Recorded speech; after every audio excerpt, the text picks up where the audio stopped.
From the Asgard Company Studios in beautiful Wichita Falls, Texas, from the finest mind in the modern fitness industry, the one true voice in the strength and conditioning profession, the most important podcast on the internet. Ladies and gentlemen, starting Strength Radio.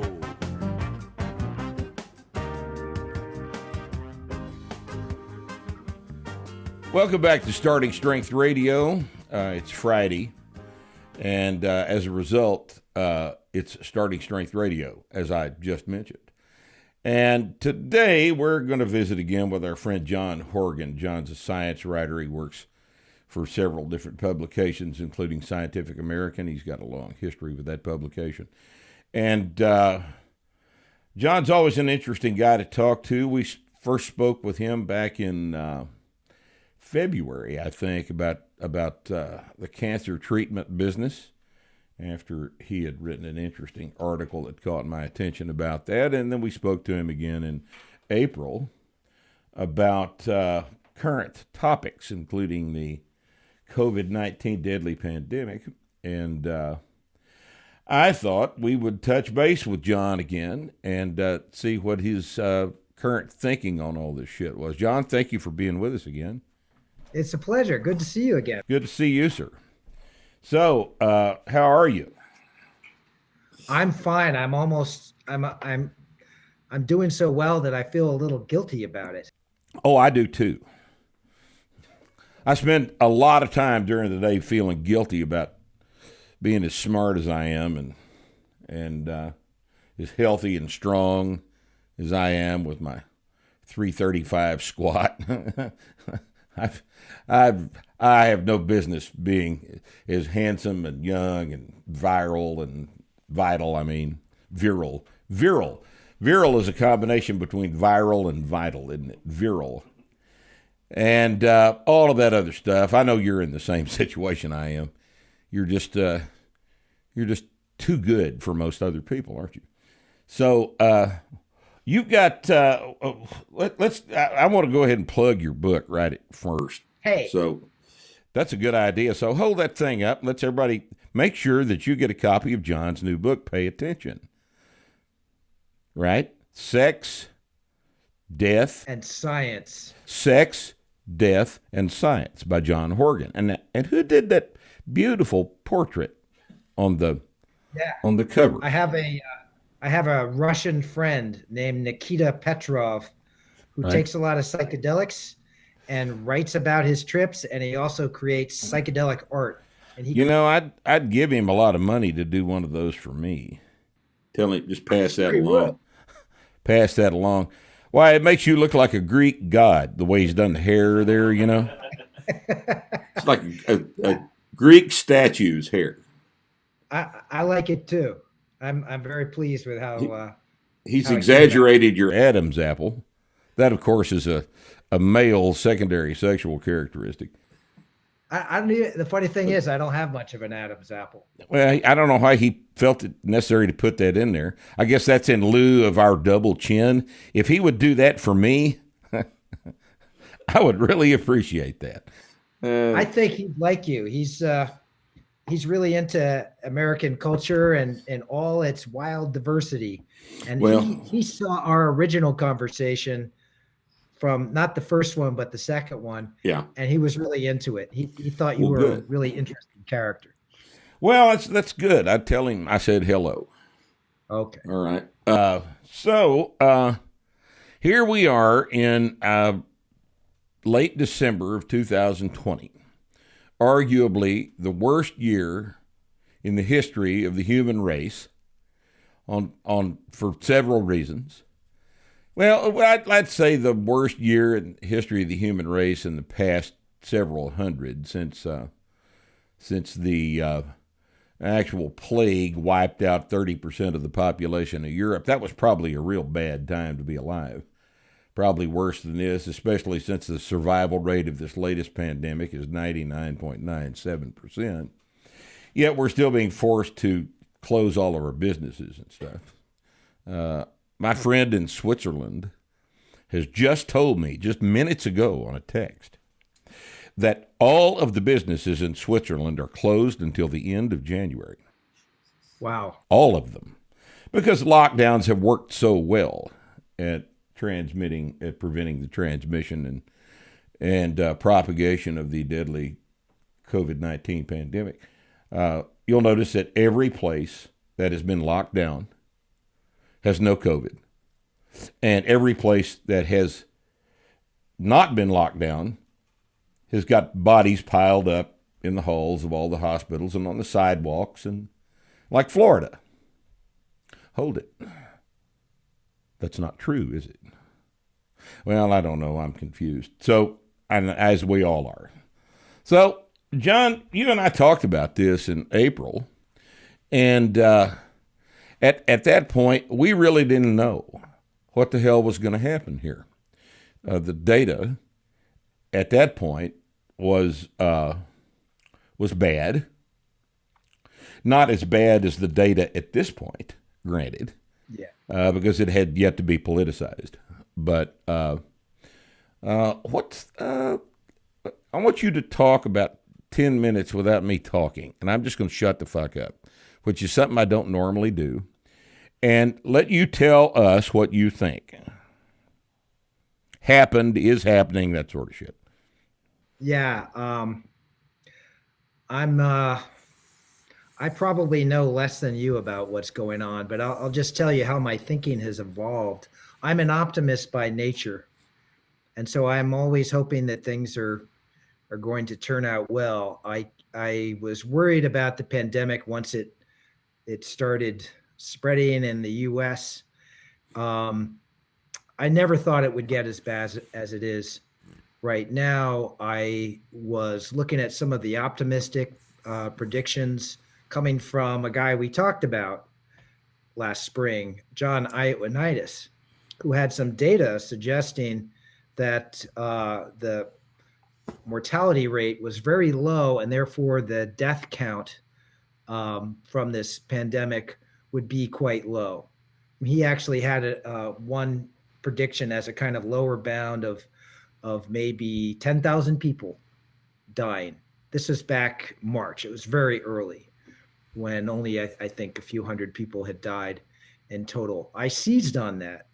I wanted to believe that that was true. Meanwhile, there are a lot of other smart people who are saying that this virus is very infectious, that the mortality rate, even though it's well under 1%, there are people who are saying it was over 1% initially, but I think it's pretty clear that the mortality rate is well under 1%.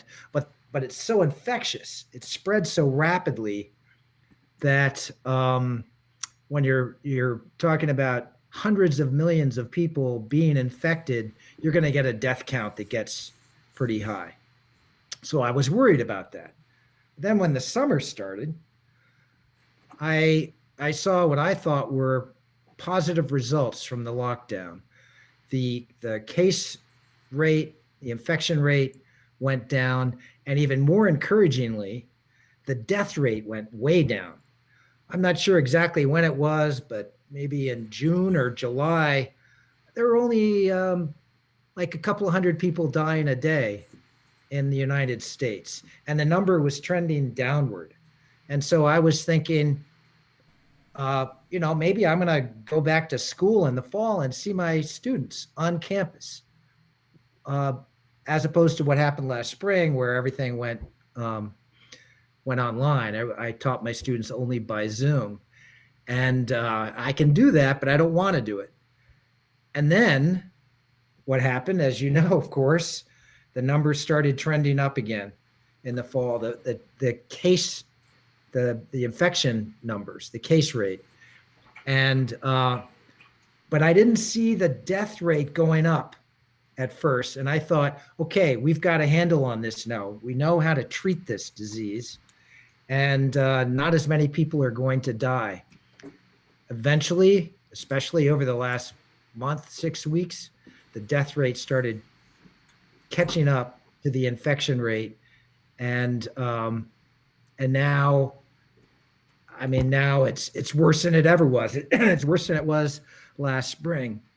You and I think, have similar, our thinking overlaps in terms of trying to find the right balance between trying to shut down society, keep people from mixing with each other so we really put a lid on this pandemic, and balancing that against the costs of a lockdown, which are huge. And I think that the costs this winter are going to be much greater than they have been. I'm really worried about that. And I'm worried that we're still not having a really candid conversation about the relative costs of a lockdown and of the economic effects, which of course leads to psychological effects, possible social unrest, all those results of the lockdown. I think clearly we do need another lockdown right now. The numbers are coming back in New Jersey, where I live. And I think it has to do, in fact, the evidence suggests that it's because of big social gatherings. There are a lot of cases that come from students being back on campus together and partying and things like that. So if you're looking for clear answers from me, Mark, I'm not going to give them to you. I'm really confused. I'm upset. I don't know what to do. I would not want to be in a position of authority trying to figure out what to do, because all the options are horrible. But I think really we do at this point need to at least have some kind of partial lockdown so that this thing doesn't totally get out of control over the next couple of months. All right. John, have you seen any evidence, any actual hard evidence that lockdowns prevent the transmission? Do you know where? So here's the data I've seen. All right. It seems to me that everyone is in agreement that 70 to 75% of the cases of this transmission come from within the family. Everybody's in agreement then with the fact that less than 1.5% of transmissions occur in restaurants and bars. These just the numbers I've seen. We're going to lock people in their houses with their family, which is where everybody catches it. But we're going to close down the bars and restaurants where nobody catches it. That disturbs me because it's counter-rational. I haven't seen those data that you're mentioning. I haven't seen that statistic that more than 70% of the infections come from immediate family members. I need to start sending you this stuff. I have been remiss in doing that. I keep pretty close track of all of this because I've got this thread on my website about it, and I babysit it for hours every day. And I'm constantly getting people sending things in and posting things and calling things to my attention. And I need to start sending you some of this because I think there's a whole bunch of stuff going on that you're not really aware of. And I will assume partial responsibility for that because I just forget to send it to you. But I'll start doing that. What do you think about the death coding that would certainly affect the quality of our data with respect to how many people have died from COVID-19? You're aware of what's going on, right? I mean, I know that there is controversy. There was early on anyway about possible inflation of the numbers of deaths attributed to COVID-19. To be honest, Mark, I don't take that seriously anymore. I think we're so far beyond that point now. Wow. It seems to me that the death rate is so high now.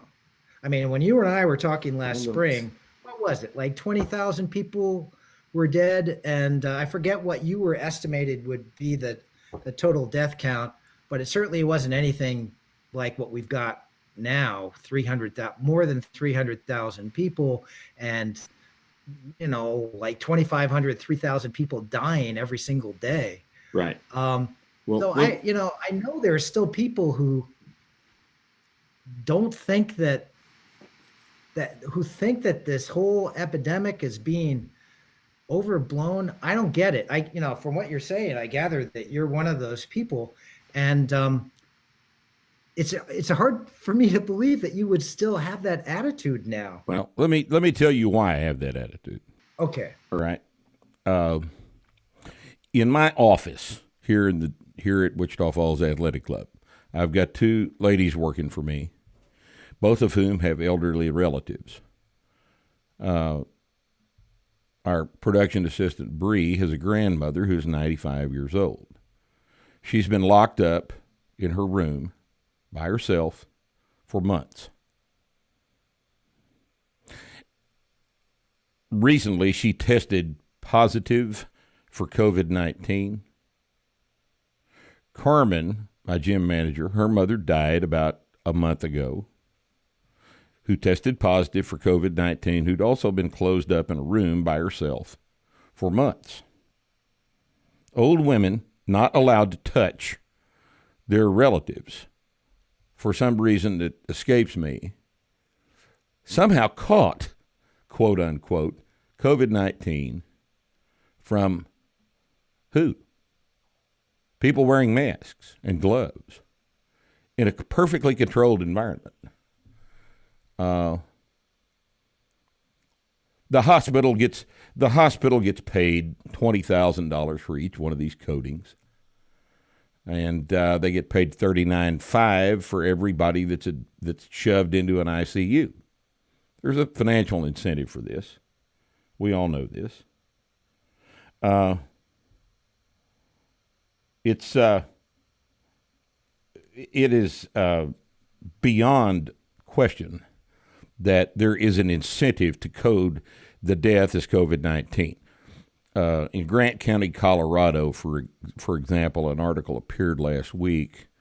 This is a northwestern county, rural county in Colorado that reported 5 COVID-19 deaths, one of the lightest loads, 5 COVID-19 deaths in Grant County.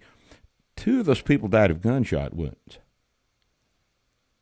Now, it doesn't take a lot of looking to see this repeated over and over and over and over.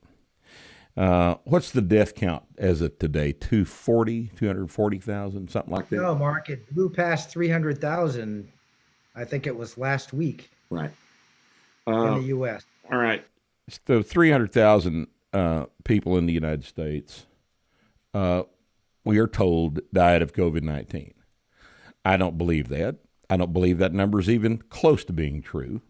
But let's say it is. Let's say every one of those people is dead of COVID-19 that would still be alive had they not had COVID-19. All right? In the United States, there are 330 million people. And of those 330 million people, 300,000 of them have died of COVID-19. Let's say 310,000, just to be generous, so we don't misconstrue anything here. All right. That's 0.1% of the population so far. You're right. Let's round it up. That's 0.01% of the population. All right. In a normal year in the United States, 3 million people die. 2.8 to 3 million people. This is recent population levels.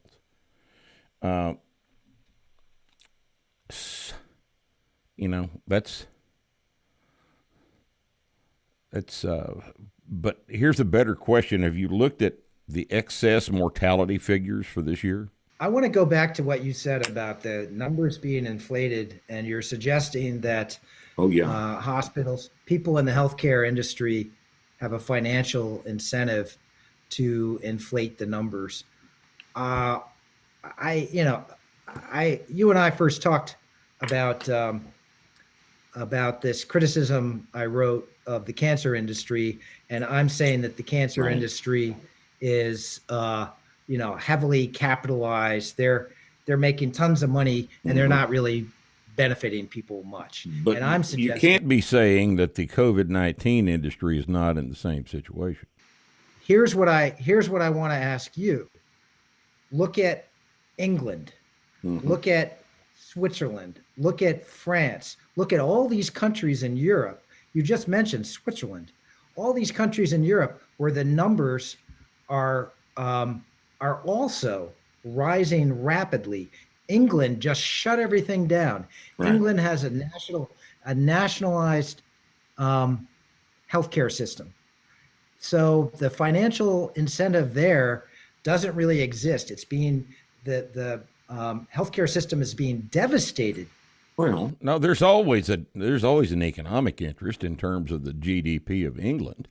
The BPHS is, a big consumer of a big percentage of that, and they're, and look at what pays for the BPHS, tax money from the rest of a previously functioning economy.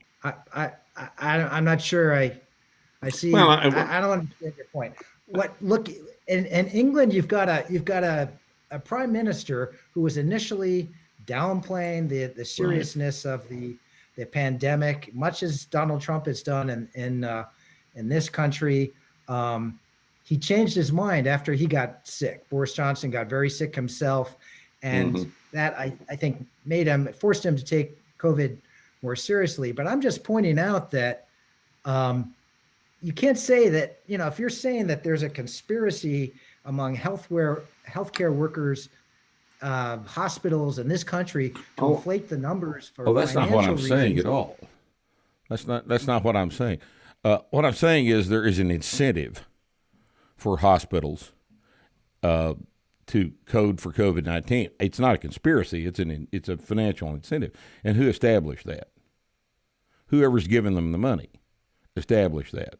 If I was a hospital administrator and my hospital had been essentially closed down for 5 months earlier this year, empty, which most of them were, I'd be trying everything I could to make up that shortfall.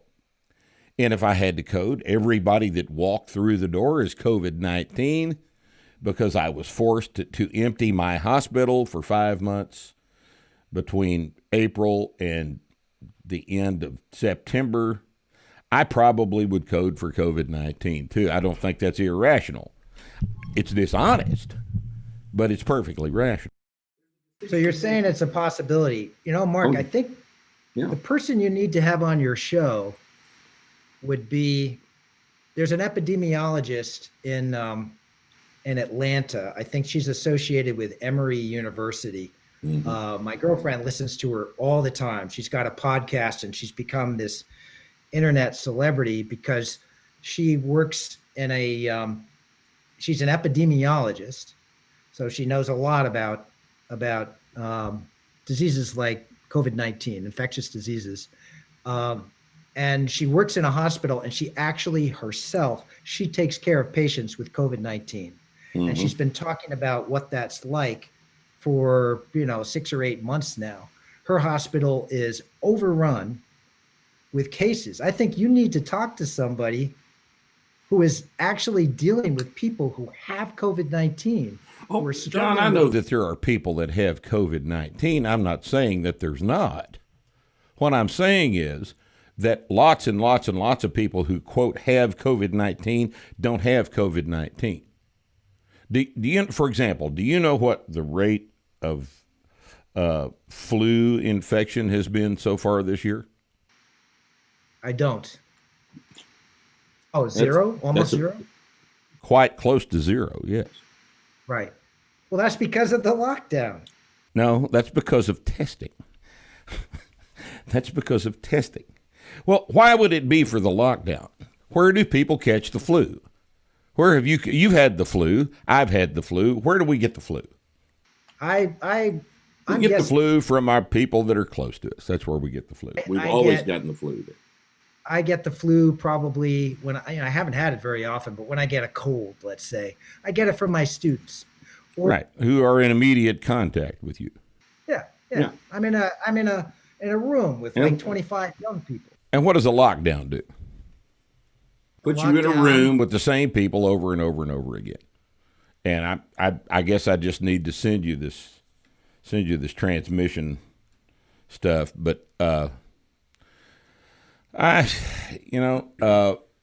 flu. I saw one thing today where there were a total of in the U.S. so far this year have been in this flu season, and I think flu season officially starts November the 1st. But I don't know that for sure. You might want to check that out. But the flu is essentially gone. There's 660 some odd people in the United States who have been diagnosed with the flu. I got my shot. That's I normally get a shot. I have had a flu shot for 20 years, and I'm convinced it works, because I've only had the flu once after I've had the flu shot, and that was a couple of years ago when the flu shot was only about 20% effective.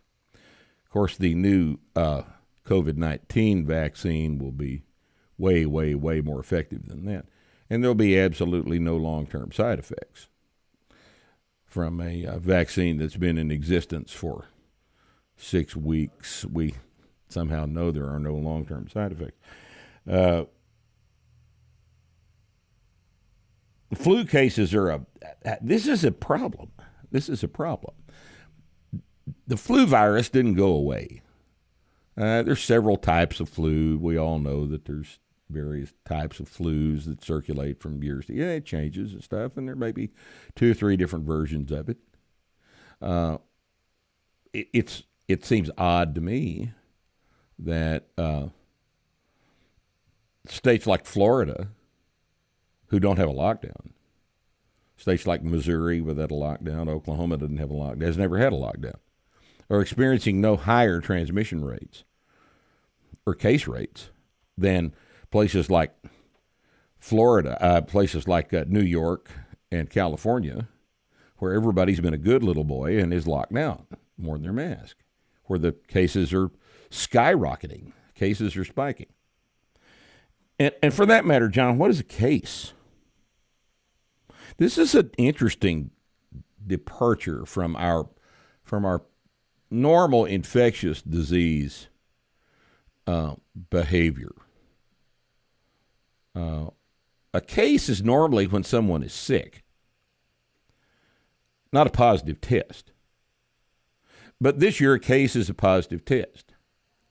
Now, what purpose does that serve? Let me address that. I agree with you on this. I've never taken the case numbers that seriously, because obviously they're just related to the number of tests we're giving people. Obviously, there are problems with the tests. I think I know people who've had no symptoms at all. My stepmother, who's in her 80s, has tested positive for antibodies twice, and she's in perfect health as far as she knows. She hasn't had any signs of infection. I'm more concerned with 2 numbers. One is the death rate, which we've just talked about, and what scares the shit out of me right now is deaths at or over 3,000 a day. That's really serious. If you're talking about the numbers being inflated, even accounting for that, I think it's alarming. Another alarming statistic that the New York Times is presenting every day is hospitalization. Hospitalizations have gone way up recently. Yes, they have. That's really scary. Back to that doesn't scare me at all. Why not? Because hospitalizations make money for hospitals. You think people are going to the hospital when they're not really sick? I sure do, because I know people that work in ERs. I've got a couple of members of my gym that are ER physicians. And the media has conditioned 330 million people to think they're going to die from COVID-19. And if they get even slightly sick, if they have any symptoms at all, they'll go to the emergency room. Absolutely. Oh, God, yes. I had one guy quit the emergency room job he had last month because he was tired of it. I know that seems disingenuous, but that is the case, John. The people have been told by the media that COVID-19 is going to kill them. Did you see the survey a couple of months ago where they asked people, just people on the street, random sample of people, how many people they thought had died from COVID-19? And the aggregate answer they came up with was 30 million people. People think everybody's dying because they've been taught by the media that everybody's dying. Cases are spiking. They say cases are spiking over and over and over again. And what are people supposed to take from the sentence, cases are spiking? That it's cases are spiking because testing is spiking.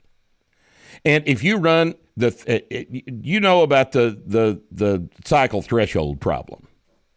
I do not. With PCR, right? All right. You know how PCR works? Polymerase chain reaction. Oh, yeah. I thought you were talking about the personal protective equipment. No. The polymerase chain reaction cycle. Yeah. Right. If you run that test up over 25 cycles, the data is shit.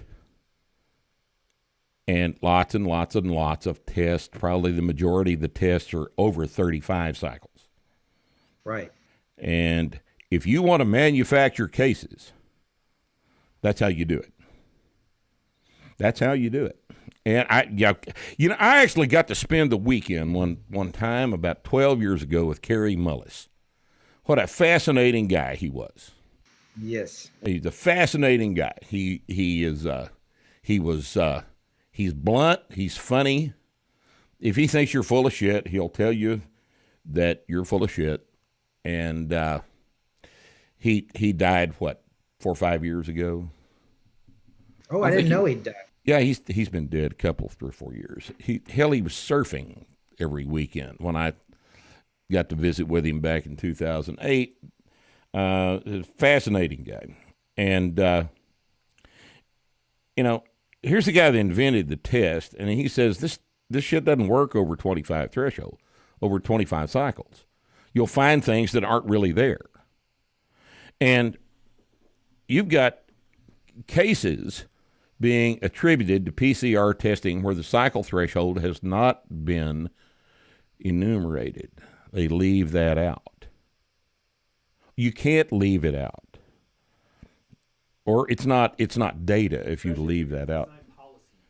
If you're going to design policy based on 40 cycle threshold PCR testing, your honesty is in question. Because you're supposed to know more about it than that. And you don't, and you're gone ahead and designed policy based on this. And the data is shit. I'm telling you, John, all of the data is shit. Okay. Let me just go back to what you said before about how, 330 million people have been convinced that COVID is gonna, it's gonna kill us all, or it's killing a lot more people than it's actually killing, that our fears are overblown. That's not what I'm seeing. My stepmother isn't that worried about COVID-19.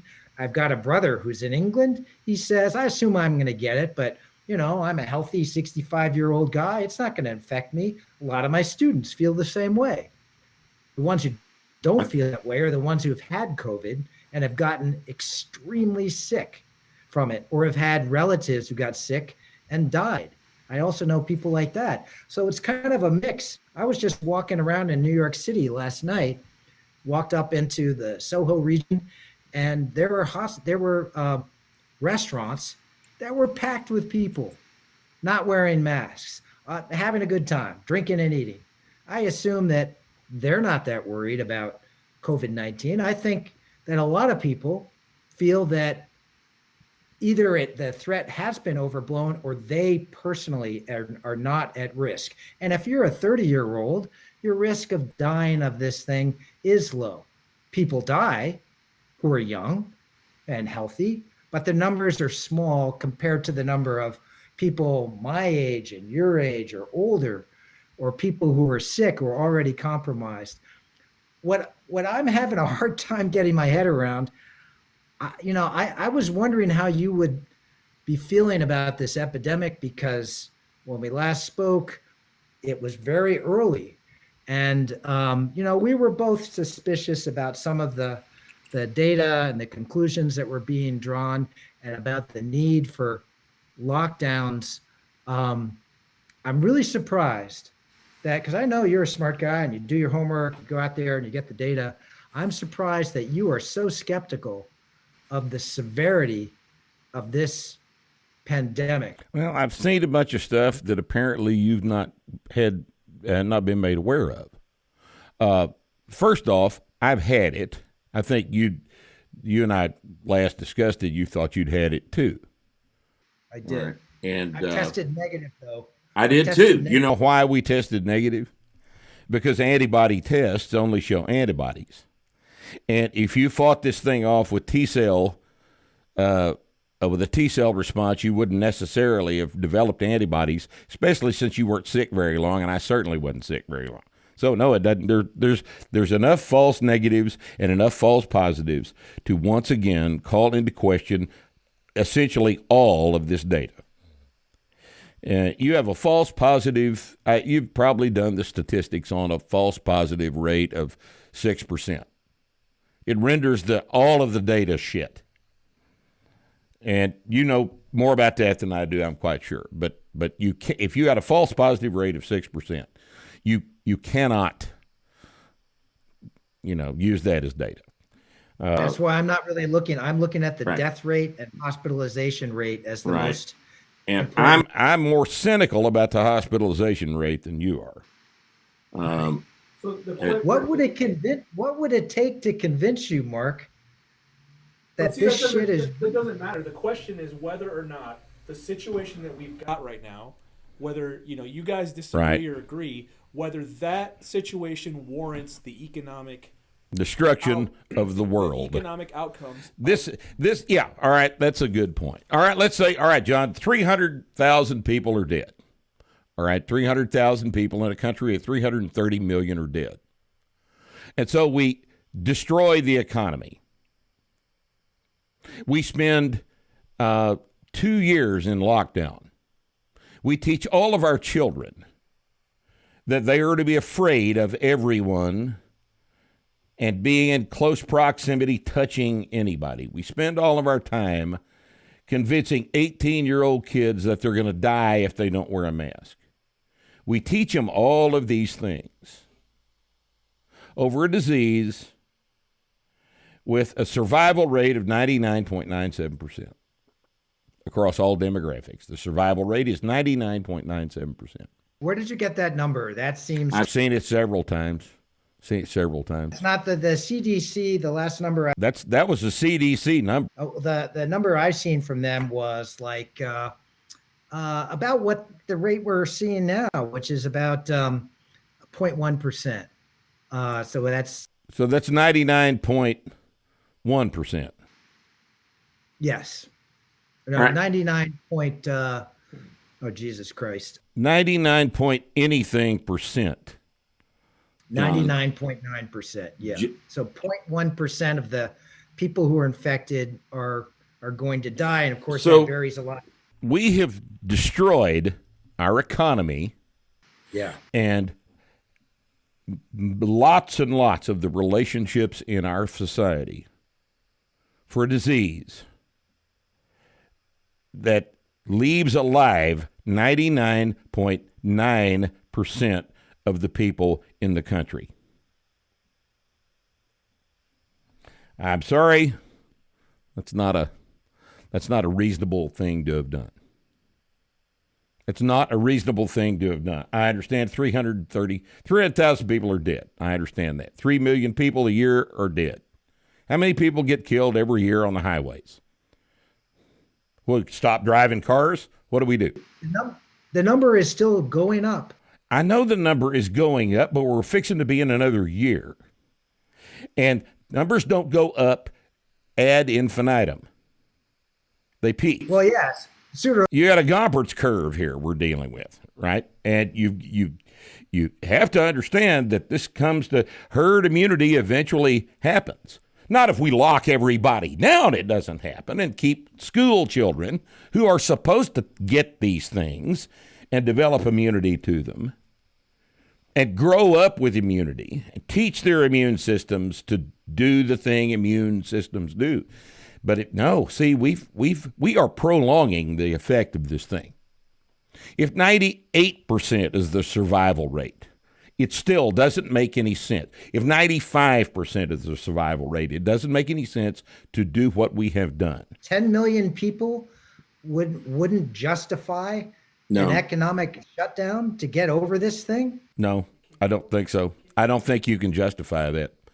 I know that seems callous, but if the 95% that got over it are out of work and their families have been destroyed, their livelihoods have been destroyed, their ambition has been destroyed, their freedoms have been taken away, I guess I just have a different metric for calculating what's worth living than you do. Let me just try to justify what's being done now, not just in the United States, but in all these other industrialized nations. It's happening across Europe. England has an even more severe lockdown than we have. Oh, yeah. Obviously, all the people in charge are horrified by what's happening. I don't know that that's obvious at all.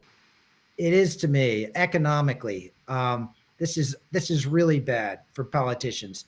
Joe Biden, he's got a John. It's not bad enough for politicians. I promise you that. He's facing a nightmare. What they're hoping is that the lockdown will carry us forward enough until the vaccines start working, and we can gradually start going back to life as normal. That might happen. I'm hoping it'll happen by late this spring or certainly by this summer, and maybe things can start going back to normal by next fall. I totally agree with you. I am absolutely freaked out by the possibility of massive unemployment, which of course will lead to, already I'm seeing a lot more homeless people in New Jersey and New York City. Crime rates are going up. And we're at the beginning of this. We're facing a major shitstorm. I know that. But the question is how do we get past it? I do think it's worth it. I think it's at this point, because of the way that the deaths are spiking and hospitalizations are spiking, it's not only a question of whether it's worth it. I think it's absolutely necessary. We have to do this and give ourselves time until the vaccines can start working. And the vaccines, that's not guaranteed to work. This is just a terrible situation, but just to say that we're overreacting and that even millions of people dead is worth it, that's a cost worth paying compared to the economic shutdown. I don't get that at all. Do you think that your attitude is that, one of the reasons I wanted to talk to you is because I'm this liberal East Coaster. You're in Texas. You voted for Donald Trump. Would you say you are typical of the people in being suspicious of some of the data about COVID-19 and thinking that we're grossly overreacting to it and that our economy should go back to normal, that we shouldn't have this lockdown? I'm typical of the people I know personally. I'm typical of my set of friends and the people who have looked at this closely and who deal with the data and are in the healthcare industry and who understand this data, but that doesn't matter. What matters is what the general public thinks. Right. And the general public thinks they're all going to die. So if you think you're all going to die, then you're going to voluntarily quit participating in the economy. There are people that I know that hadn't been out to eat in 9 months. Now, I don't know if you're in anybody in the restaurant business, but the estimate I heard last week was that 110,000 restaurants in the United States are permanently closed right now.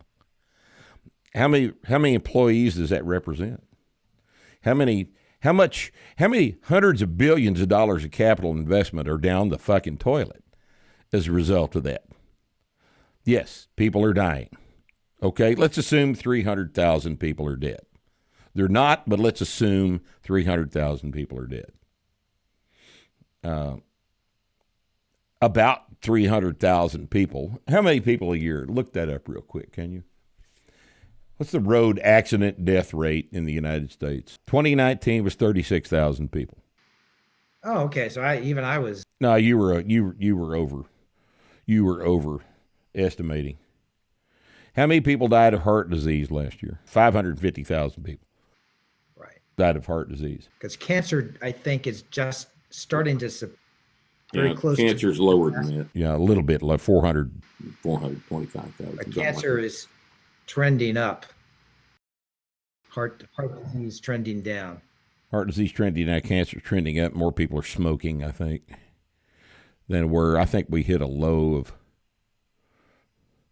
13% population smoking. Hey, just to your point about the devastation of shutting down all the Right. all the restaurants. My daughter worked in a cafe, and in Manhattan. She's been out of work since March, and she's been getting by on. I can help her out, but she's been getting by mainly on unemployment checks. Of course, it's horrible. It's devastating. I live in New York, which is a city of, it's got the best restaurants in the world. It had the best restaurants in the world. Right. New York has no theater anymore. All the movies are shut down. No, it's irrevocably damaged the culture in New York City. And I know death is terrible. There's no doubt about it. Death is terrible. And I'm going to sound like a fucking asshole when I say that if 10 million people die of this pandemic, that it's still not worth it to close down society. I know that sounds harsh, but I don't think that is an unreasonable position to hold. If that many people die, society shuts itself down. This is a real good point. This is a real good point. Shut down. If rabies was spreading this easily in the population, what would people do? They wouldn't wait for Mayor Wilhelm to tell them to not go out. Now, would they? If it's scary enough, you already know what to do. But we're having to be told what to do by people who are personally unaffected by that proclamation. Listen, the way you're posing it in a way that's too binary, like 10 million dead or economic shutdown and 20% unemployment or whatever hell that's going to be. Right. As my take on this is that we shut down long enough to let the vaccines do their thing, plus whatever herd immunity we might have, and try to get things back to normal as quickly as possible. The whole point of the economic stimulus is to give people the wherewithal to make it through this period of massive unemployment. That's helped people I know. It's helped my daughter. It's helped my son, whose work also has been affected by the pandemic. But I think, if you're talking about 10 million people dead, that's acceptable. I don't think there are going to be very many people who would agree with you. Oh, probably not. Probably not. That's a hell of a bunch of people. There's no doubt. That's a hell of a bunch of people. So far, it hadn't happened, though. So far, that's not occurred. and it won't occur. We all know it won't occur. But let me ask you a couple of questions here. Where do you get the stimulus money? Do you realize that Congress... Well, I know you don't know because they don't know either. And they just passed a $2.3 trillion stimulus package. $900 billion of it was for COVID relief, and 1.4 was their little silly-ass continuing resolution so they don't have to actually do a budget. $2.3 trillion added to the national debt. Some of that will be offset by tax money, but way, way, way, way less of it this year than previously, huh? Way less of it offset by tax money this year, all right? And at the state and local levels, what does New York City think it's going to do after it's destroyed its tax base? I know these seem like esoteric concerns, but I think that's a real problem.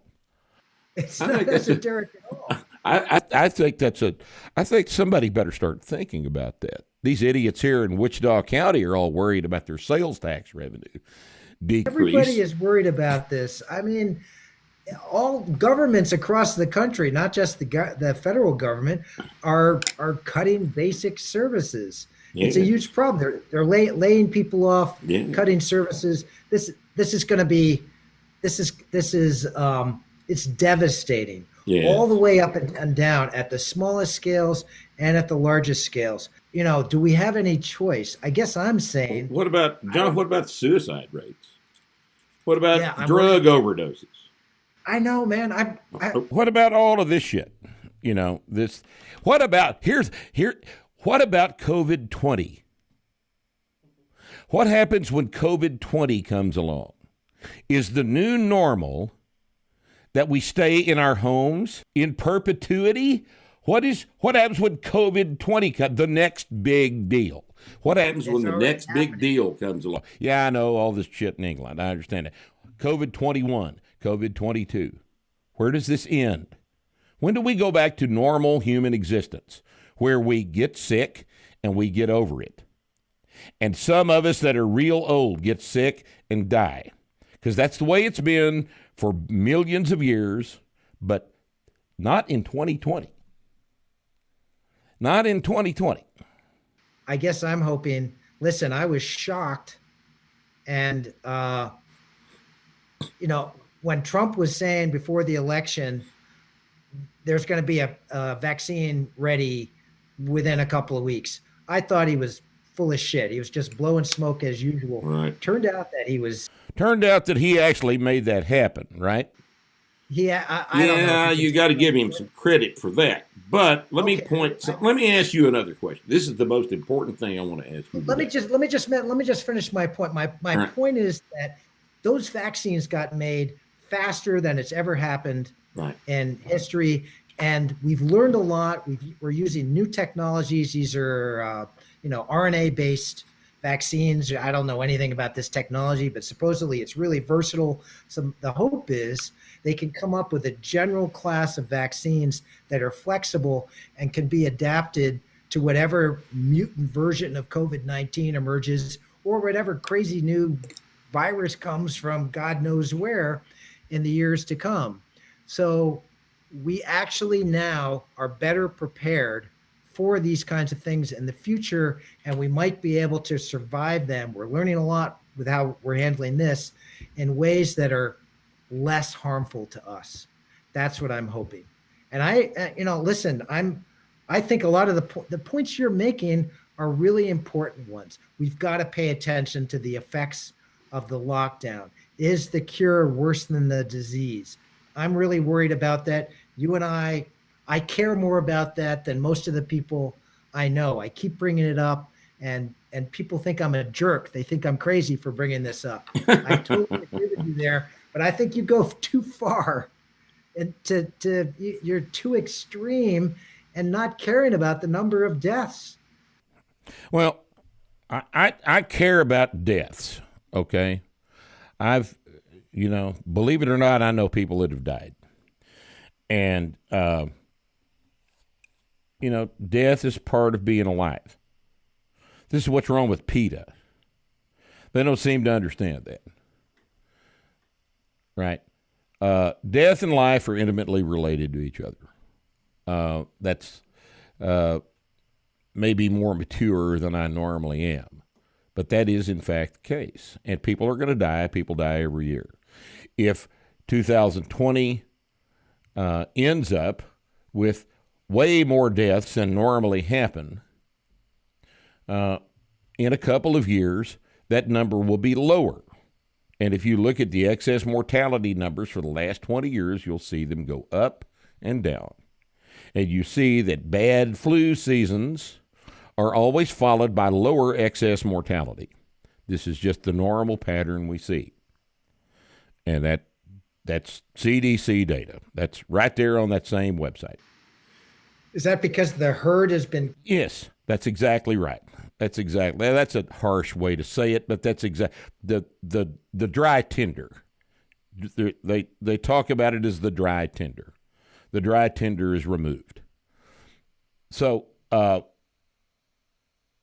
this is real important, and this is the thing that I have not seen discussed at all in the media or anybody else. We started talking about the use of ivermectin back in March because there was some early indications that ivermectin was a relatively potent antiviral medication, much more effective than the standard antivirals like acyclovir and famacyclovir and those things that have been these hideously expensive bullshit medications that have been prescribed for herpes simplex for decades now. And ivermectin showed great promise as a theoretical treatment for this thing. There are several important studies out on ivermectin right now that show that they have, in some cases, 80% effectiveness in terms of prophylaxis and treatment of COVID-19. 80%.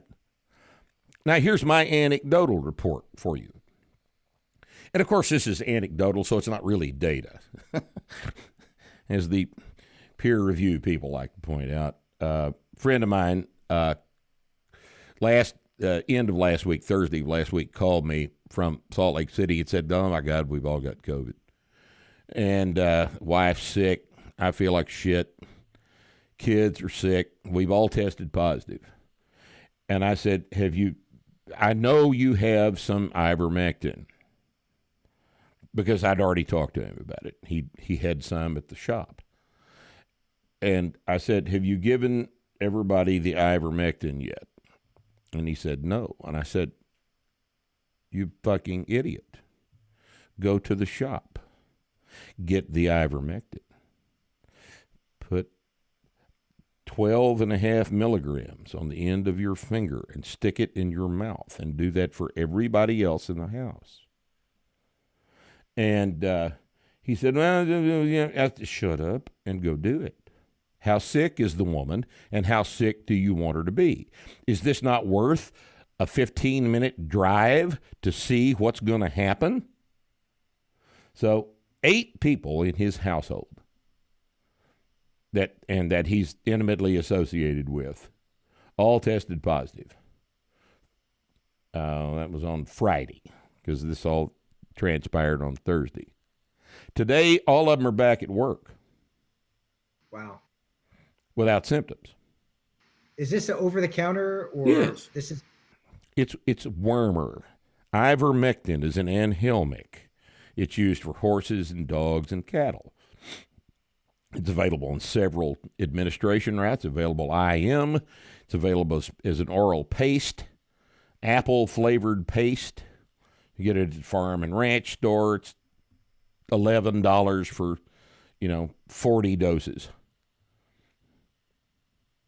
And it's, have you not looked into this? No. Listen, man, I've spent the last 6 months trying to escape the pandemic. I've been trying to learn quantum mechanics. This is how you escape the pandemic. Yeah. This is how you escape the pandemic. And nobody's talking about it. A few people are talking about it. I saw a deal online the other day who was that guy's name? Corey? If you take it, you will not get sick. It has immense and potent antiviral activity. We know that from the first study in Monash, it has made the bench to the bedside. Prophylaxis, we now have 4 large randomized controlled trials totaling over 1,500 patients, each trial showing that as a prophylaxis agent, it is immensely effective. You will not get sick. You will be protected from getting ill if you take it. In early outpatient treatment, we have 3 randomized controlled trials and multiple observation as well as case series showing that if you take ivermectin, the need for hospitalization and death will decrease. The most profound evidence we have is in the hospitalized patients. We have 4 randomized controlled trials there, multiple observation trials, all showing the same thing. You will not die, or you will die at much, much, much lower rates. Statistically significant, large magnitude results if you take ivermectin. It is proving to be a... Now,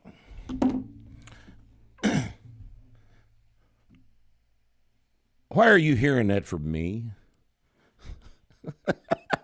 I'm a gym owner in North Texas. Why are you hearing that from me? Let me this is a serious question, John.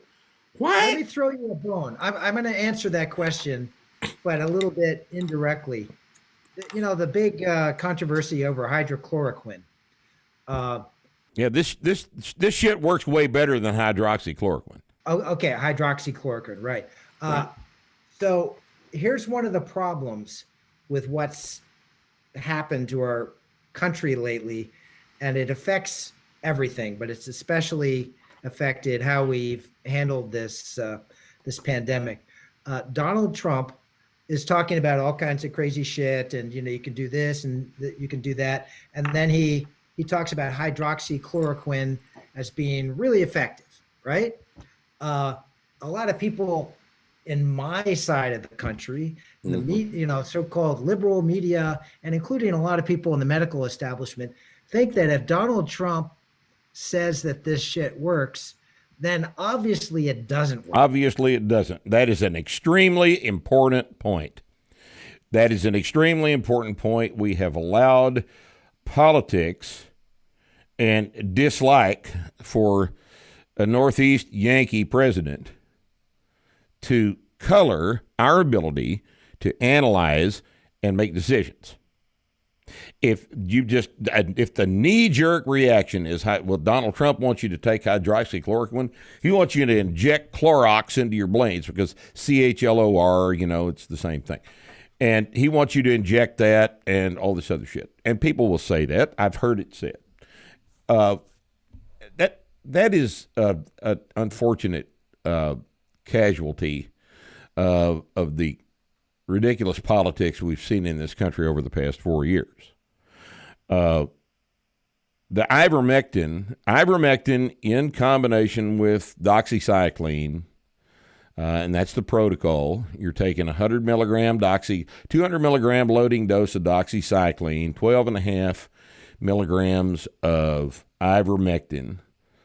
You continue the doxy every day, 100 milligrams, and then on the 4th day, you take another dose of ivermectin, and that's the protocol. And then you finish out the week on doxycycline. You got as much ability to research this as I do, John. You're better at looking this shit up than I am, and I'd encourage you to do that. But I think what you're going to find is quite astonishing. And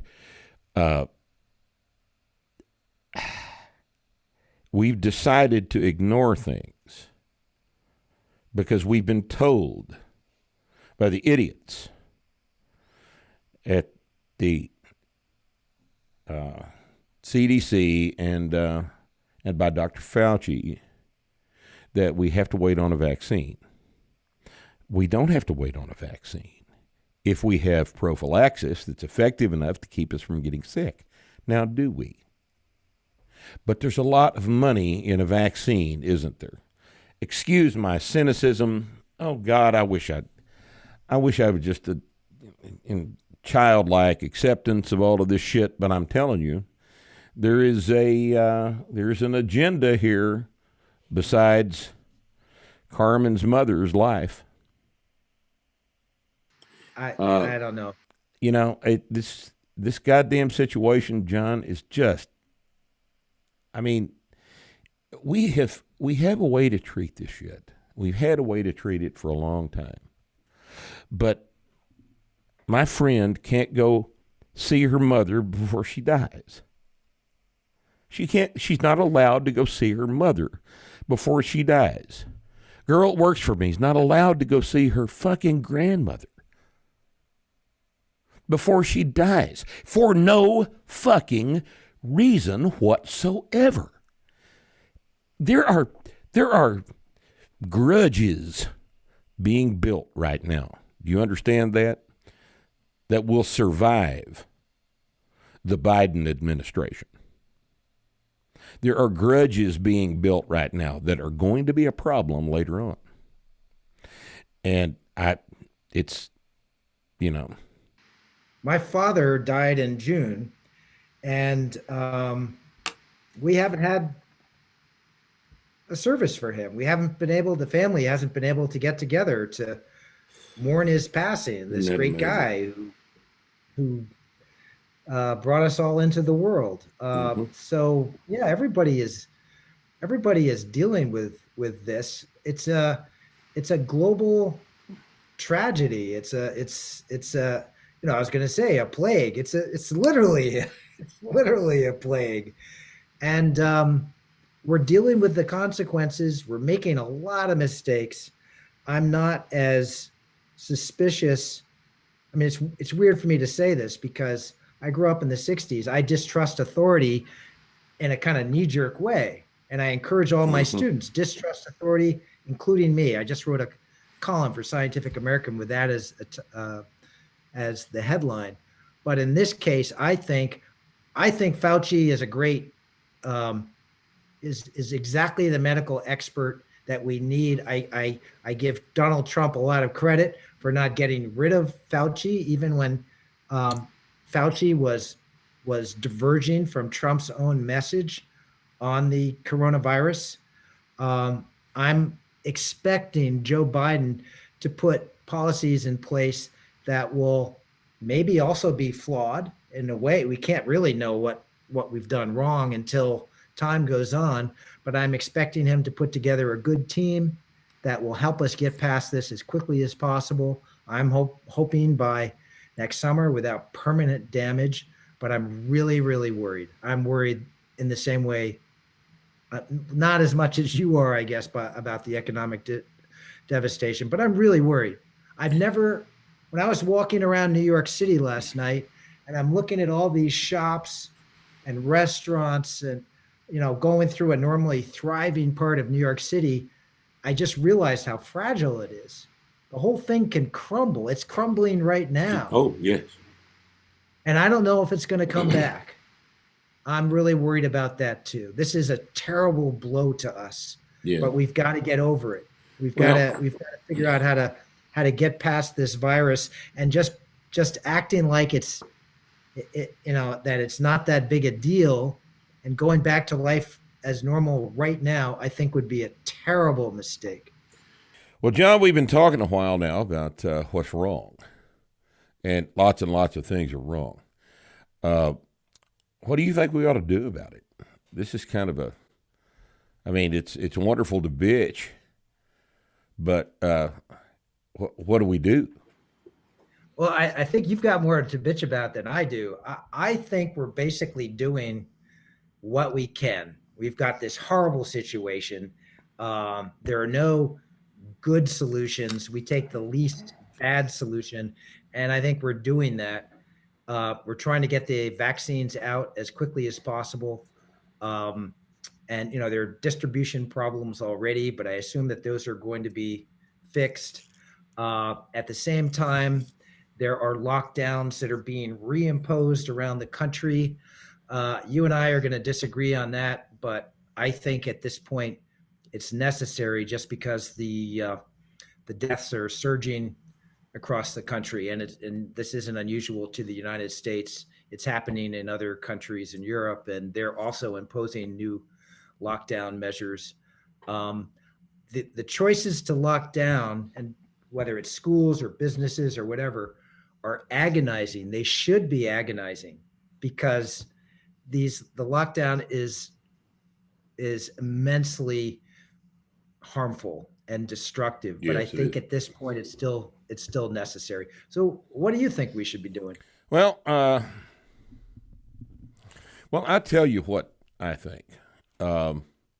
I think that since the lockdowns have been imposed on us for about 9 months now, and since they haven't worked, they demonstrably haven't worked because, as you say, cases are surging.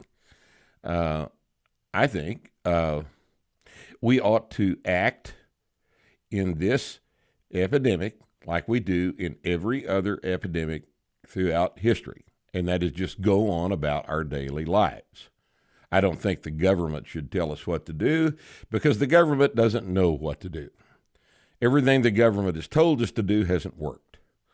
I think that there should be no lockdowns. I think that everybody ought to be able to do business with whoever they want to do business with, whenever and however they want to do business with it. And that if you as an individual are at risk of getting sick and dying from being sick, then you stay home. But you don't make everybody else responsible for your health, because that's not right. That's not right. And if you remove all of the lockdowns, if you'd never instituted the damn things, lockdown is a prison term, as we know. That when you have lockdowns, you have the prison is locked down because somebody behaved badly. But society on lockdown is society in a death spiral. And if someone over the age of 75 is afraid of getting sick, and I can certainly understand why they might be, then that person stays home. But I don't, because I don't want to stay home and I've got to work. So that's what I think ought to happen. I think you leave us alone and let us act like we already know how to act, because we know how to keep from getting sick. We know what happens when we get sick. We know the risks from being sick. We understand that some people are more susceptible to being sick than others. For some people, being sick is a much more onerous thing to be than for other people. For 13-year-old kids, they get sick, they're sick about an hour, and then they're fine. For that person's grandmother, a different situation is probably the case. So it's then incumbent upon the 13-year-old to take care of their grandmother and to help them with staying home and not getting sick. But it's not up to me to do that.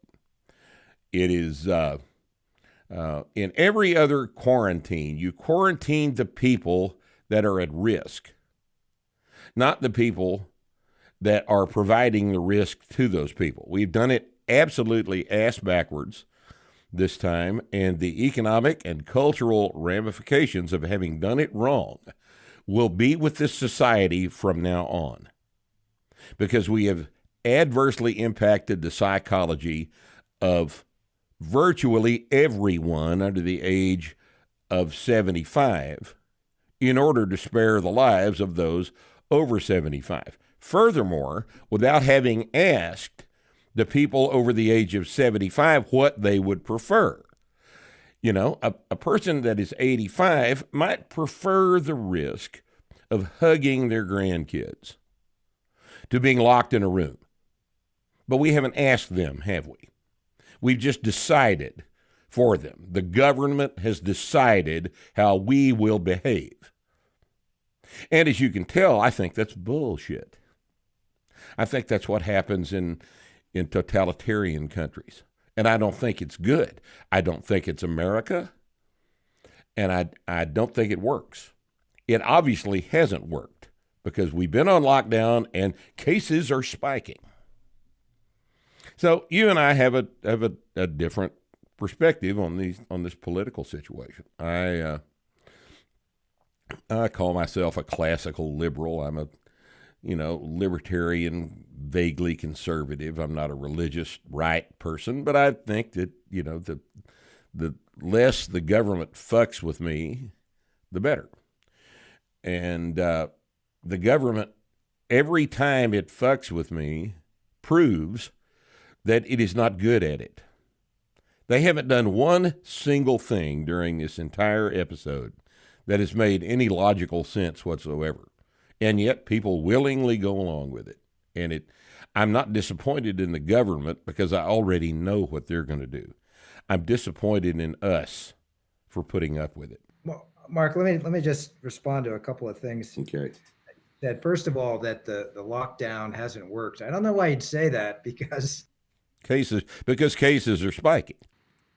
Right, but I think cases would have spiked earlier if there had been no lockdown. My read on why delay it? Why delay? My read on what's been happening lately is that people are getting. We don't live in a totalitarian government. People are pretty much free to follow the rules if they want to. There are people who are hugging and getting together in New York at my campus over here. There are still kids having parties, and they're not being thrown in jail for doing that. They might get a wrist slap. They're going home and being with other people for Thanksgiving. That's why I think the cases are spiking now. People are getting tired of the lockdown, and I certainly understand why. But as a result of that, people not doing what they're told, and in some cases, the rules were relaxed, so people are just following the new, more relaxed regime. As a result, more infections are happening, more deaths are being recorded, and that's why I think we need to go into more severe lockdown now, and it's not going to be permanent.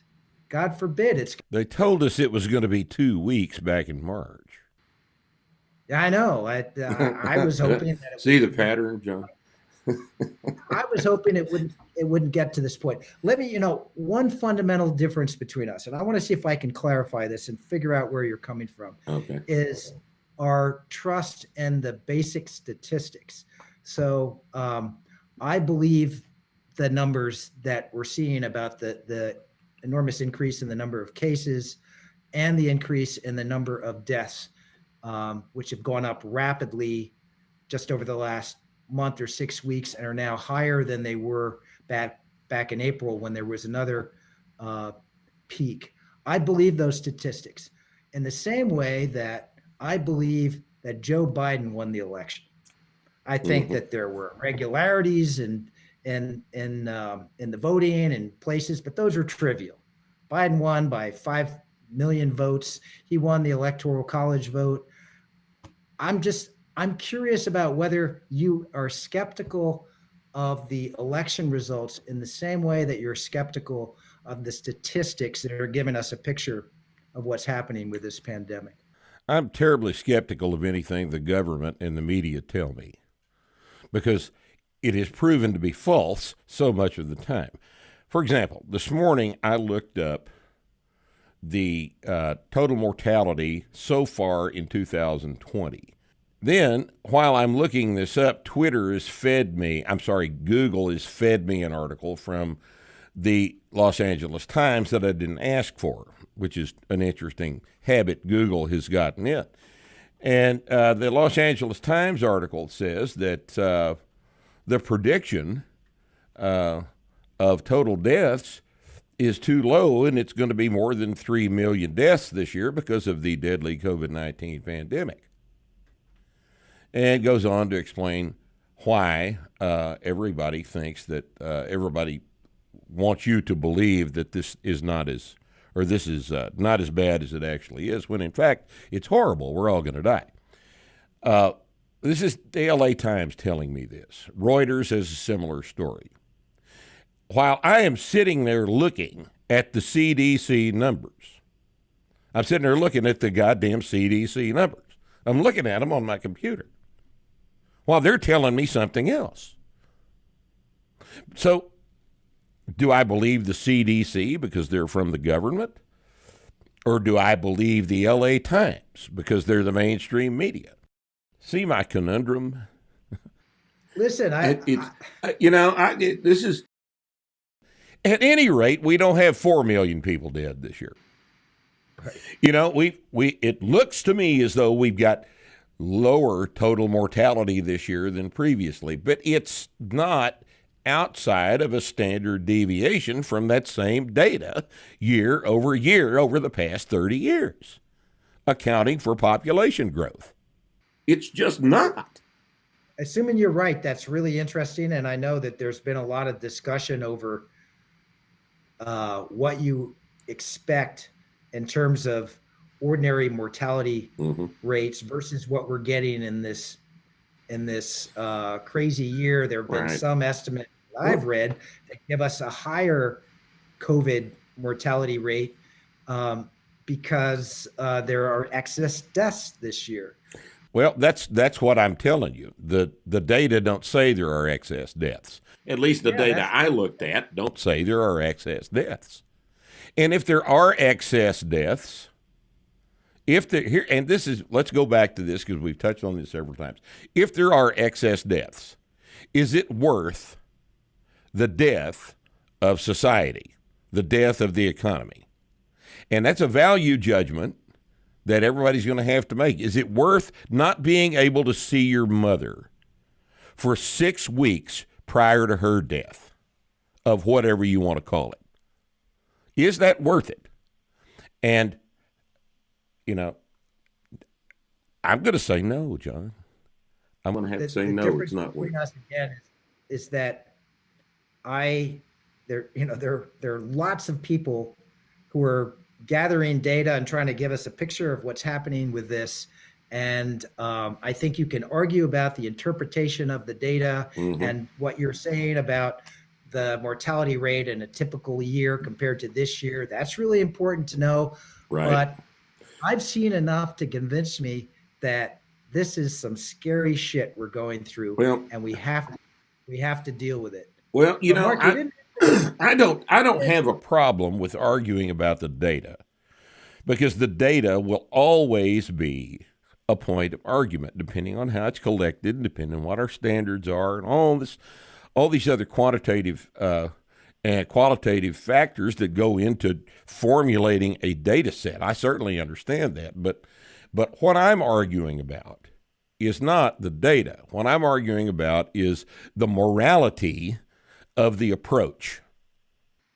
Yeah, but the two are related.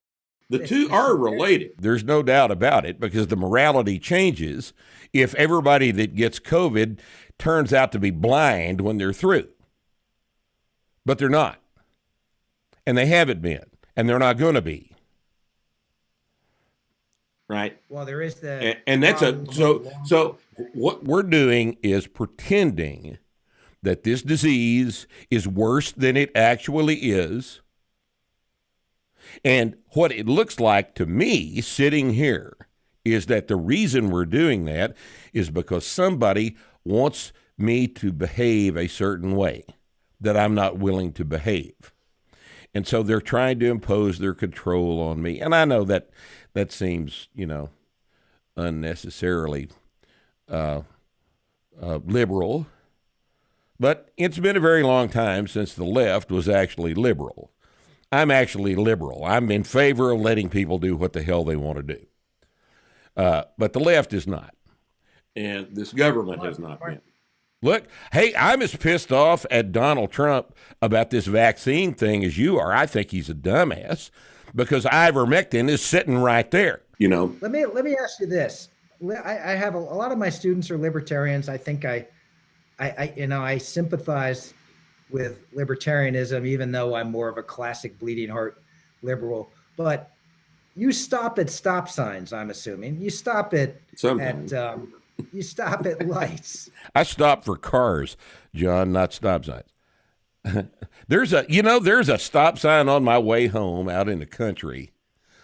Going down the road on my way home out in the country, there's a stop sign that I haven't stopped at but about 4 times in the past 20 years. Because I go home at 1 o'clock in the morning and there's no reason to stop at a stop sign if the stop sign isn't protecting me from somebody else. So no, I don't stop at stop signs. I stop for cars. You really are a libertarian. Yes, sir, I am. I don't, a friend of mine a long time ago told me about the Germans.